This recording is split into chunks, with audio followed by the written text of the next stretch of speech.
Welcome student. In previous lecture we have already completed the blood pressure, types of blood pressure and the factor affecting on blood pressure. Now today we will start with the next point which we know as a measurement of blood pressure. So first of all we know that the blood pressure means, actually the arterial blood pressure means the pressure created by the flowing blood on the wall of artery.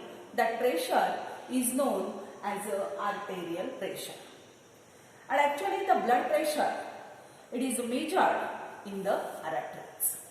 So the blood pressure that is measured in the arteries. So that blood pressure is of two types, that is a systolic blood pressure and diastolic blood pressure.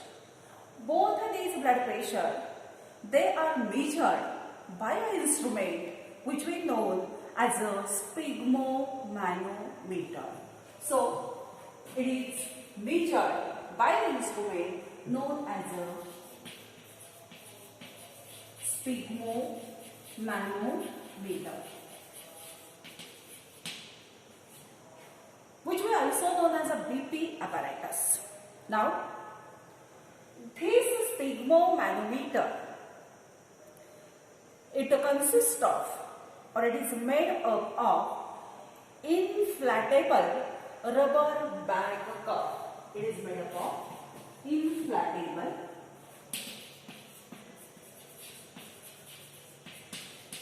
rubber bag cup. And such a rubber bag cup, it gets covered by the cotton cloth. Now, it also consists of mercury manometer. It is made up of mercury manometer.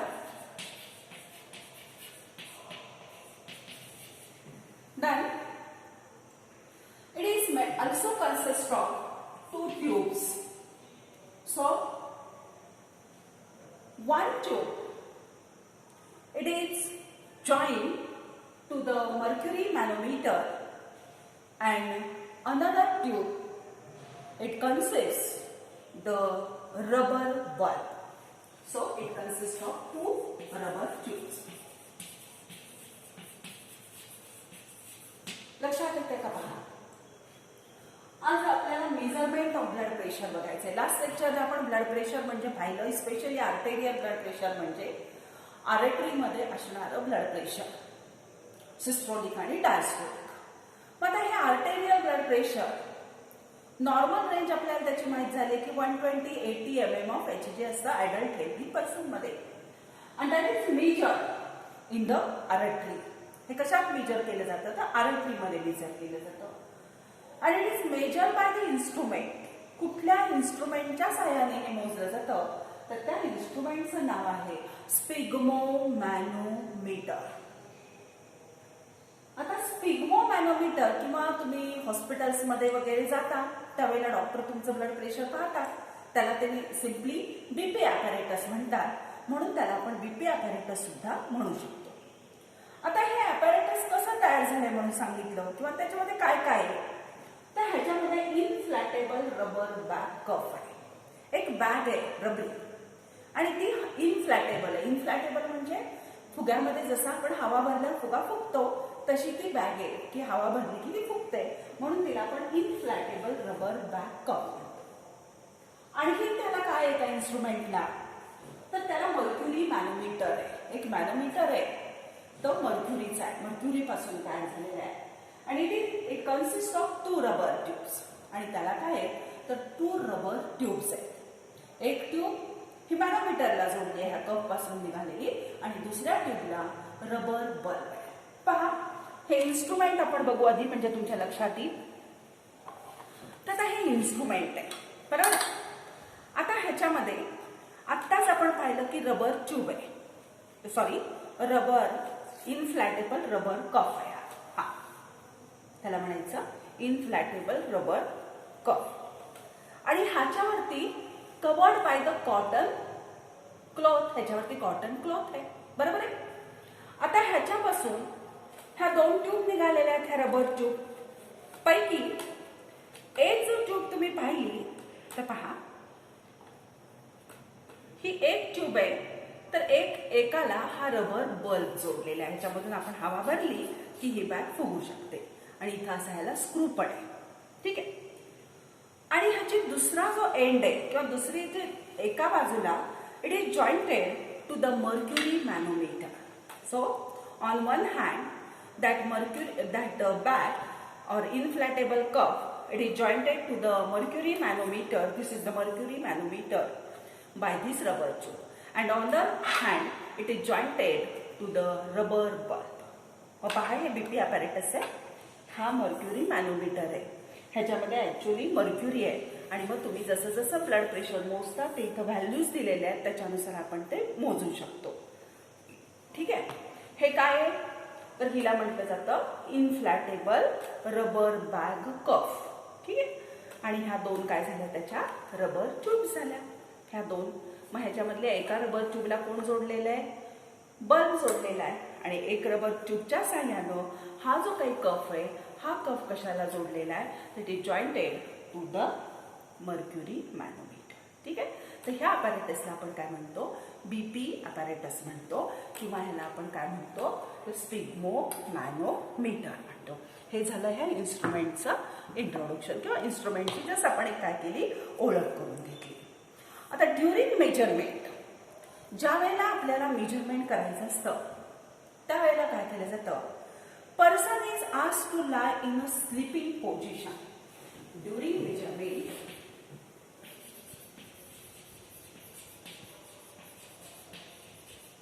person is asked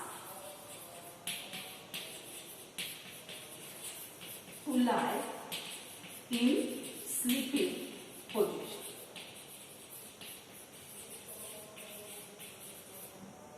ठीक है, and this apparatus is placed at the level of heart. Now, so during measurement, the person is asked to lie in a sleeping position. Sleeping position मध्ये त्याला किंवा त्याला झोपायला सांगतात ज्याचं blood pressure मोजायचं असतं त्याचं. And that instrument, that is a sphygmomanometer, it is kept or placed at the level of heart. हार्टच्या लेवलला ते ठेवलं जातं, ठीक आहे. आता पुढे काय केलं जातं, पहिली step, the cuff is wrapped around the upper arm. Next, cuff is wrapped around upper arm. Upper आर्मभोवती हा कफ काय केला जातो, रॅप केला जातो.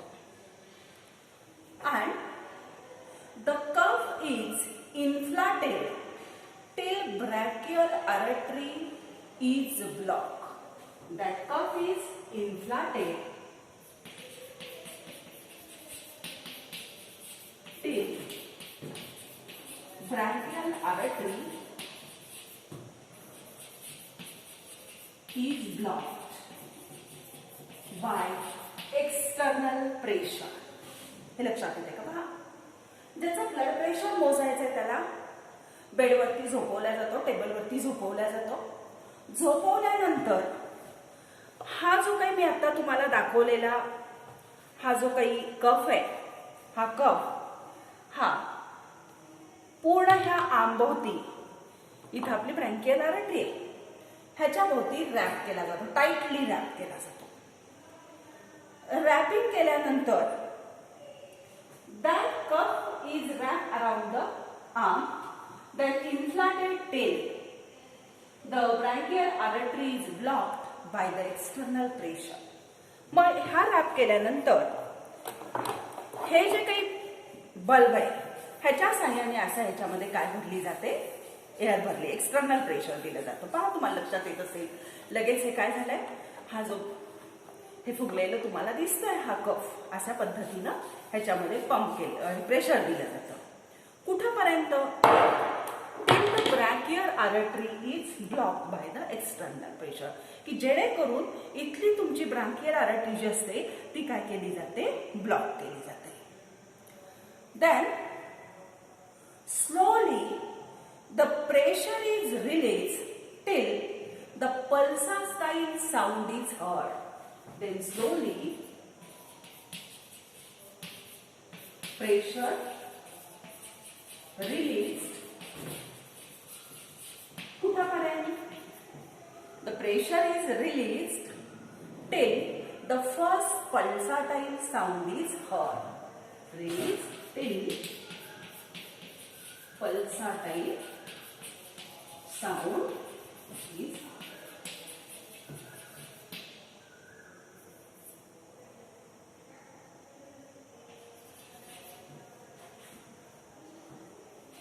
ठीक आहे.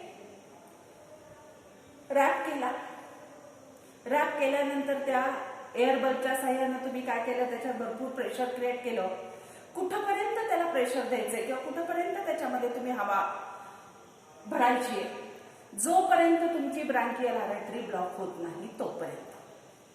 ब्रँकियल आर्टरी ब्लॉक झाली की ब्लड फ्लो होईल का? नाही होणार.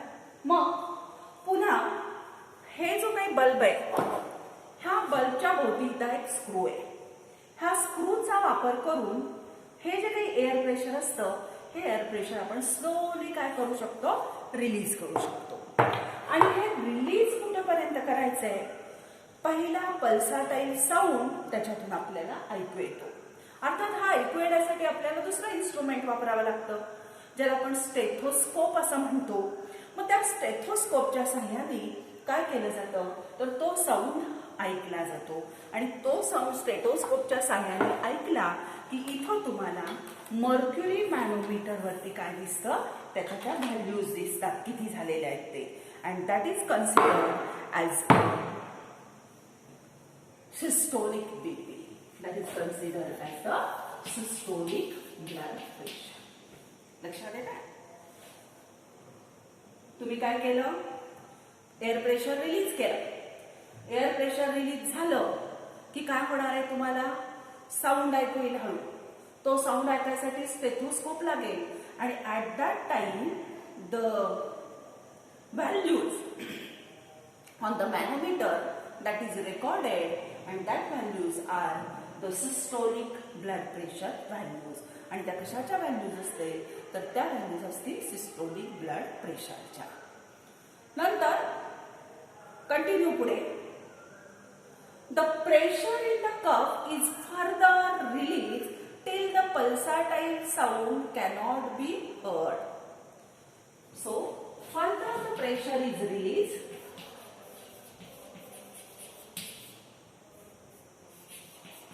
Further, the pressure is released till the pulsatile sound cannot heard. आता पुन्हा हळूहळू प्रेशर रिलीजच करत जायचं. कशासाठी, की जोपर्यंत तुम्हाला पुढचा साऊंड ऐकू येत नाही तोपर्यंत ते प्रेशर रिलीज करत जायचं. आणि मग तुम्हाला तिथं स्मूथ ब्लड फ्लो चालू होत आहे, लक्षात येतं. आणि ते जे रेकॉर्ड केलं जातं पुन्हा मॅनोमीटर वरती, that is considered as diastolic pressure. आणि मग ते काय असतं, आपलं डायस्टोलिक प्रेशर असतं. लक्षात येते तुमच्या? मी परत एकदा सांगते कसं करायचं पहा. फार काही अवघड नाहीये. आपल्याला आर्टरीमध्ये बीपी मोजतात हे सगळ्यांना माहिती आहे.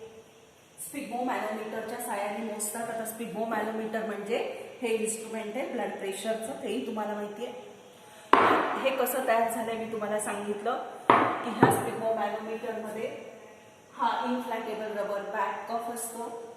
त्याच्यानंतर त्याला मर्क्युरी मॅनोमीटर असतो आणि त्याला 2 रबर ट्यूब असतात. म्हणजे हा कफ एका रबर ट्यूबने मॅनोमीटरला जोडलेला असतो, तर कफला दुसरा एअर बल्ब दुसऱ्या ट्यूबच्या साह्याने जोडलेला असतो.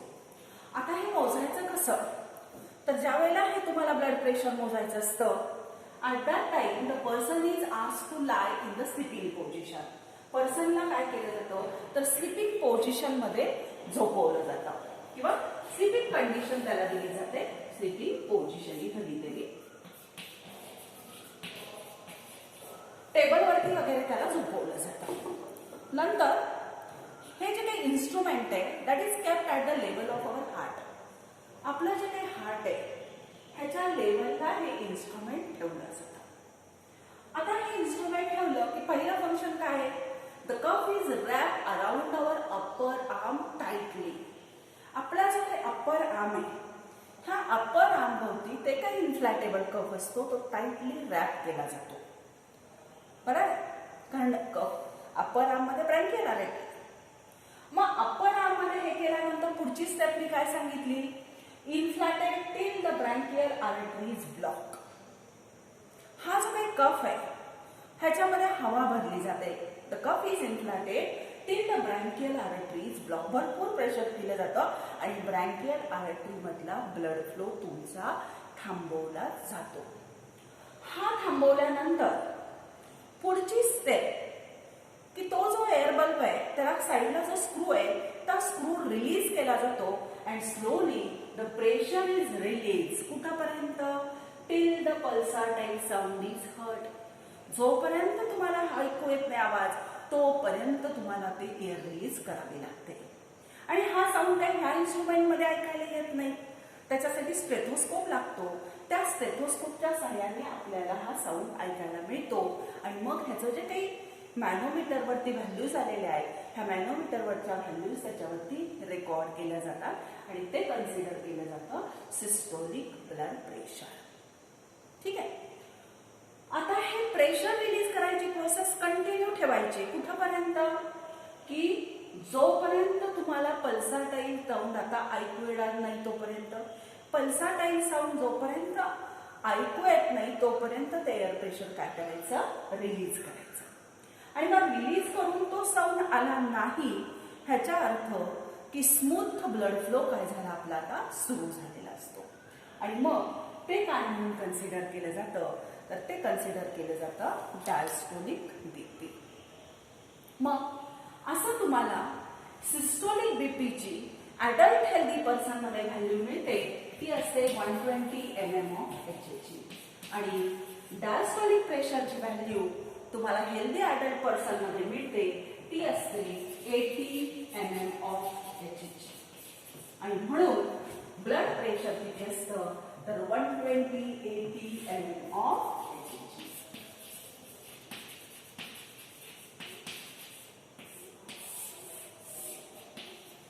लक्षात येत आहे.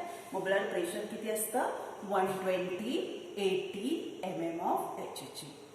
मग आता एक लक्षात घ्या, आणखीन एक वाक्य किंवा एक वेगळा शब्द फक्त आपल्या पुस्तकात इथे दिलेला आहे तो असा की during that measurement of blood pressure the sounds are heard. आपल्याला साऊंड ऐकू येतात and that sounds are known as a Korotkoff sound. That is known as what, Korotkoff sound. त्याला काय म्हणायचं, Korotkoff.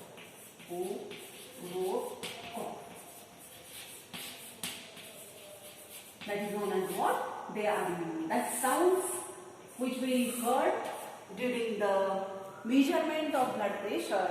That sounds are known as a Korotkoff sound. हा शब्द थोडासा वेगळ्या पुस्तकामधला, हा लक्षात ठेवा. बाकी त्याच्यामध्ये अवघड असं काहीही नाहीये. लक्षात येतं.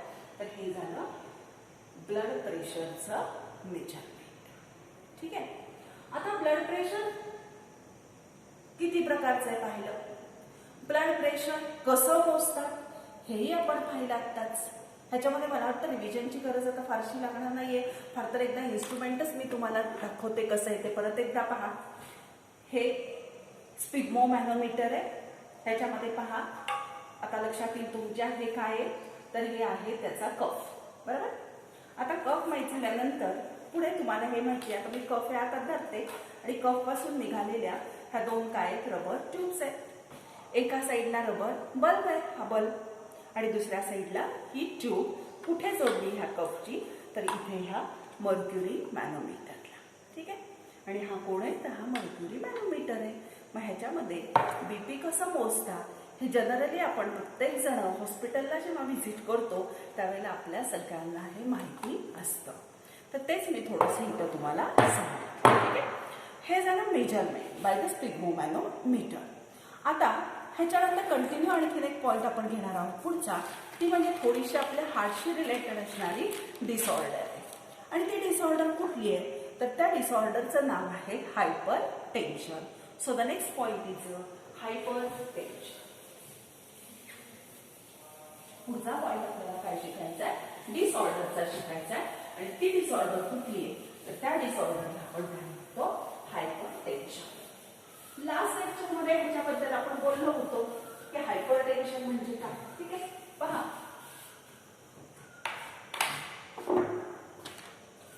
so the next disorder is hypertension. Next point is hypertension.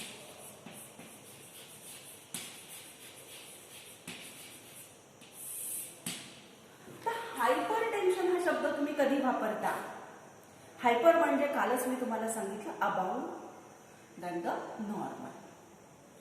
मग नॉर्मल ब्लड प्रेशर किती आहे तर 120/80 mm of Hg.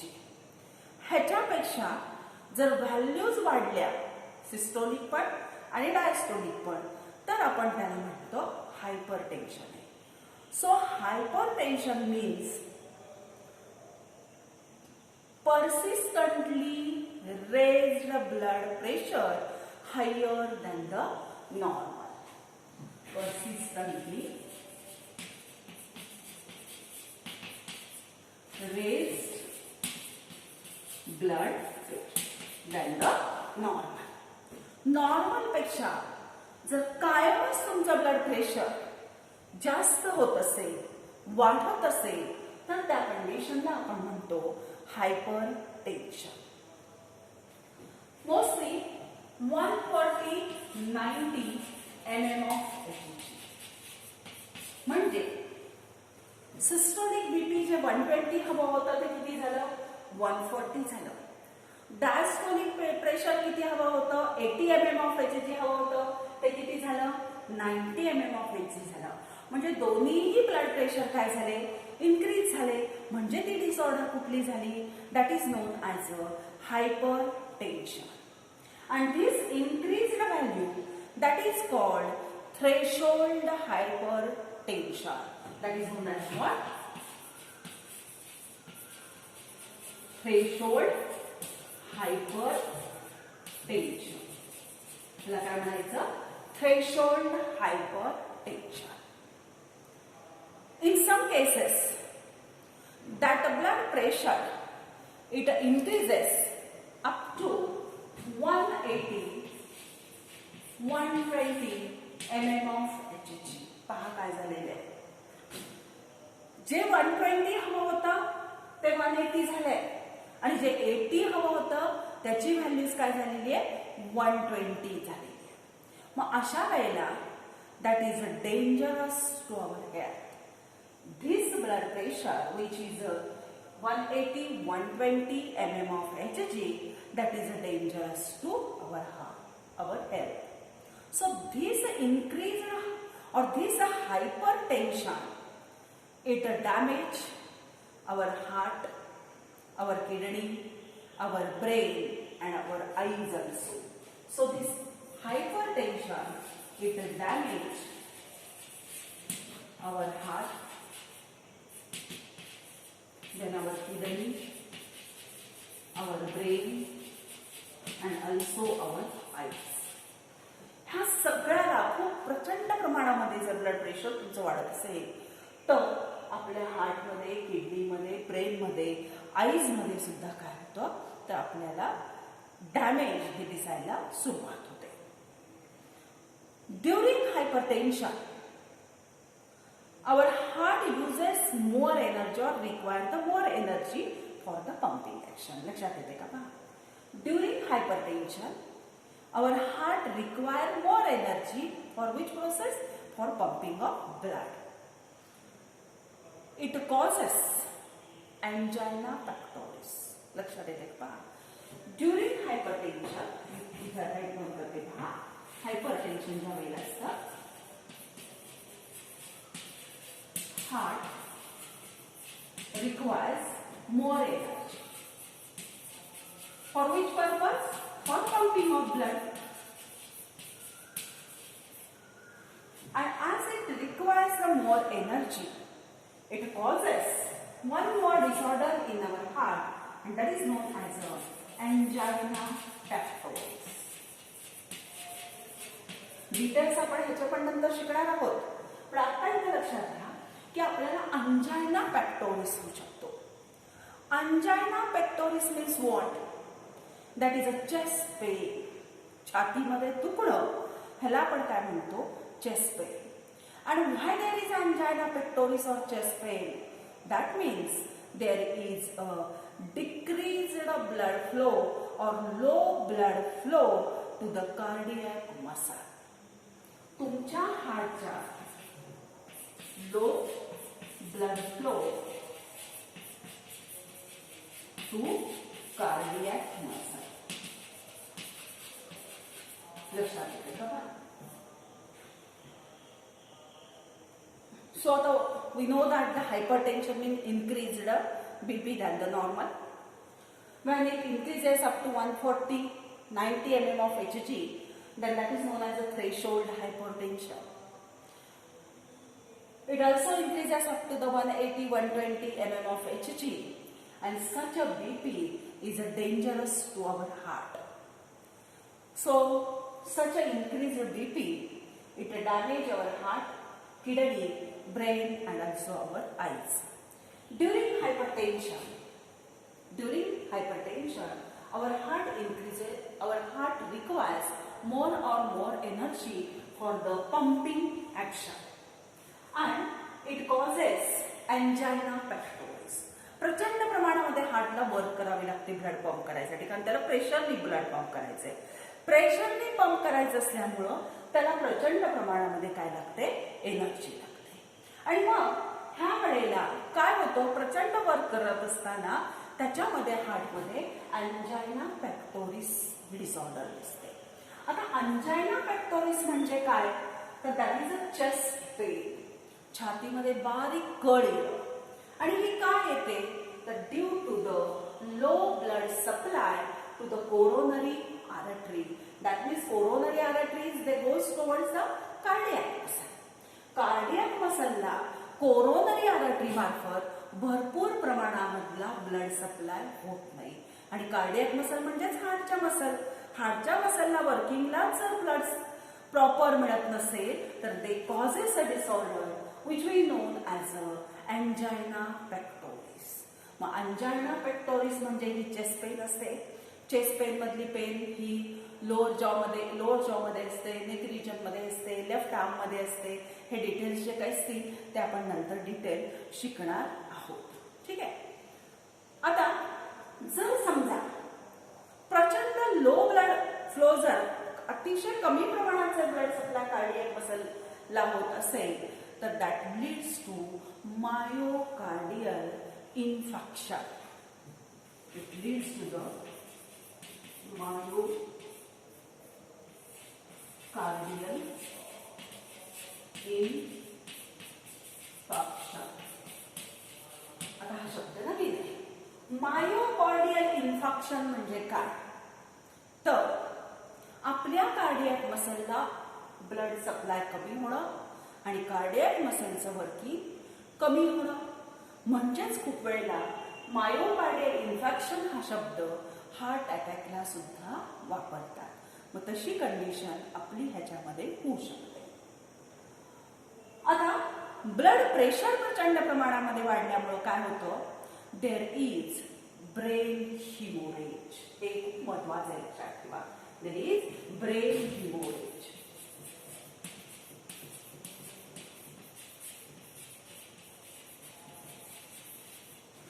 Brain haemorrhage. Haemorrhage म्हणजे इंटरनल ब्लिडिंग.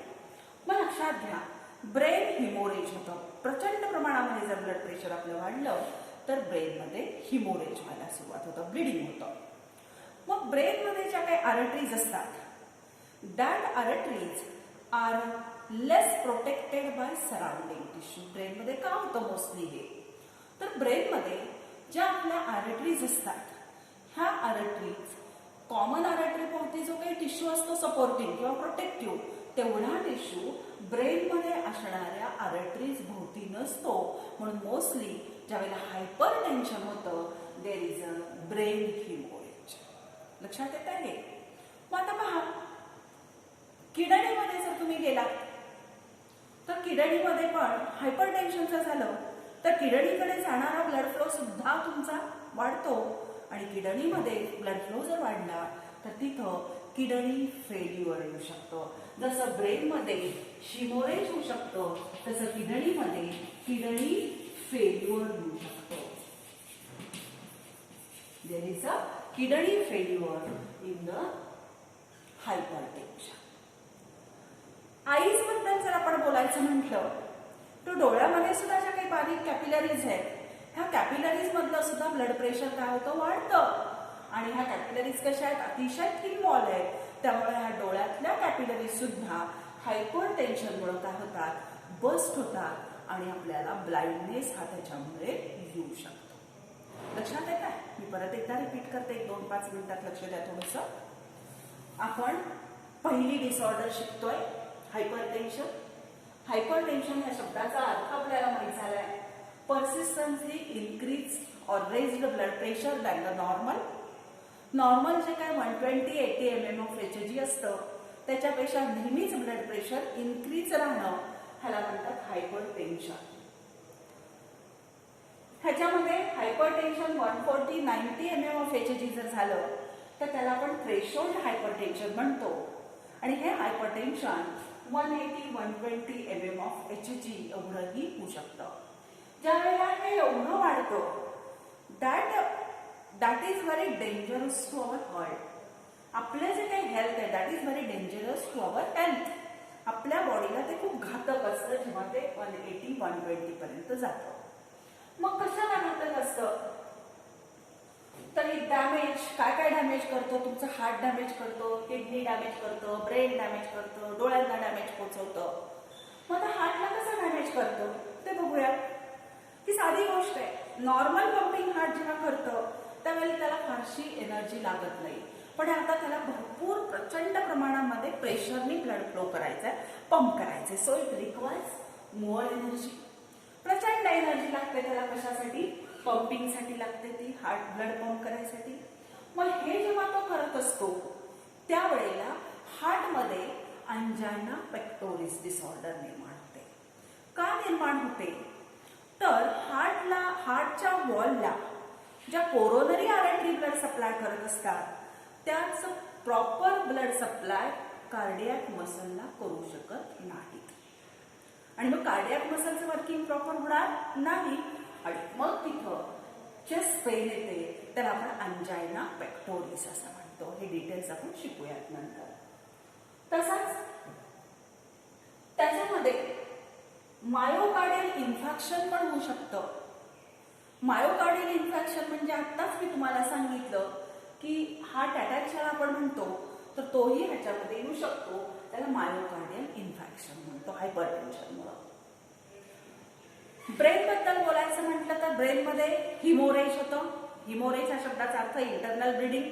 ब्रेनमध्ये इंटरनल ब्लिडिंग होतं. काय इंटरनल ब्लिडिंग होतं? तर सगळ्याच आर्टरीमधून आता ब्लड खूप प्रेशरनी वाहत आहे. मग आर्टरीची हिस्टॉलॉजी आपण सगळेजण शिकलो की आर्टरीमध्ये एक्सटर्ना, मेडिया, इंटरना आणि मग ल्युमेन आहे. मग खूप प्रेशरने ब्लड चाललं तर ह्या सगळ्या लेअरवरती त्याचा परिणाम होणार आहे. आणि मग ब्रेन मधल्या ज्या काही आर्टरीज असतात त्याच्या भोवती असणारा जो काही प्रोटेक्टिव्ह टिश्यू असतो तो इतर ऑर्गनशी कम्पेअर केली असता कसा असतो? कमी असतो. त्यामुळं ब्रेन मधल्या ह्या आर्टरीज लगेच काय होतात? हिमोरेज करून आणतात. इंटरनल ब्लिडिंग होतं. आणि मग हिमोरेज जर ब्लडमध्ये झालं तर मेमरी लॉस होऊ शकते. बरेच काही त्याचे प्रकार आहेत, ते आपल्याला इथं काही फार डिटेल्स शिकायचे नाहीयेत. अशा पद्धतीनं ब्रेन हिमोरेज होऊ शकतं. किडनीला फेल्युअर येऊ शकतं. तुम्ही म्हणाल किडनीचा काय संबंध आहे? तर किडनीकडे ब्लड हे कशासाठी जात आहे? प्युरिफिकेशन. प्युरिफिकेशन कुठल्या सेन्समध्ये? की नायट्रोजिनस वेस्ट ब्लडमधून काढून घेण्यासाठी ब्लड हे किडनीकडे जाते. मग तिथं पण नेफ्रॉन्स आहेत, किडनीचं युनिट नेफ्रॉन असतं आणि त्याच्यात पण छोट्या छोट्या छोट्या कॅपिलरीज आहेत तिथं. हे नेफ्रॉन पण अतिशय थिन आहेत. मग असं जर ब्लड प्रेशर तिथलं वाढलं तर ते नेफ्रॉन सुद्धा ब्रेकडाऊन होतात, फुटतात आणि मग त्यांचं पण फंक्शन लॉस होतं. म्हणजेच किडनीचं फंक्शन लॉस झालं की आपण काय म्हणणार आहोत त्याला, किडनी फेल्युअर झालं. म्हणून खूप वेळेला तुम्ही ऑब्झर्व करा सभोवताली सुद्धा की एखाद्या पेशंटला जर हायपर टेन्शनचा त्रास झाला असेल तर डॉक्टर त्याला सांगतात की किडनी सुद्धा तुम्ही चेक करा. कशासाठी? की त्यातले जे काही नेफ्रॉन्स आहेत त्याला काही डॅमेज तर झालेलं नाहीये ना हे पाहण्यासाठी ते सांगतात की सोनोग्राफी मधून तुम्ही काय करा, किडनी नॉर्मल आहेत का पहा. हे झालं किडनी फेल्युअर बद्दल.